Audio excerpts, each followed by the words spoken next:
Jeddah electronic से मैं Arkham, ये हैगा E88 प्रो ड्रोन। कुछ इस तरह के बॉक्स में आपको मिल जाएगा। इसके अंदर से सबसे पहले आपको सूटकेस मिलेगा, बहुत ही प्रीमियम सूटकेस मिल जाएगा। इसको ऑन करने से सबसे पहले आपको दिखा देता हूँ मैं कि एसेसरीज़ दिखा देता हूँ मैं। सबसे पहले इसमें एक्सेसरीज़ में आपको सबसे पहले मिल जाएगा गार्ड्स मिल जाएंगे एंड प्रोपेलर्स मिल जाएंगे, एक्स्ट्रा चार्जिंग केबल मिल जाएगी, यूज़र मैनुअल मिल जाएगा।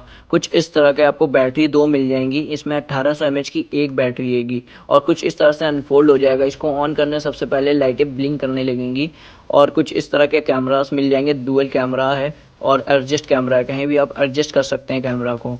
और इसके साथ आपको मिल जाएगा रिमोट कंट्रोलर कुछ इस तरह का, और बैक साइड में सिल लगाने का मिल जाएगा और मोबाइल स्टैंड निकल जाएगा नीचे से कुछ इस तरह से।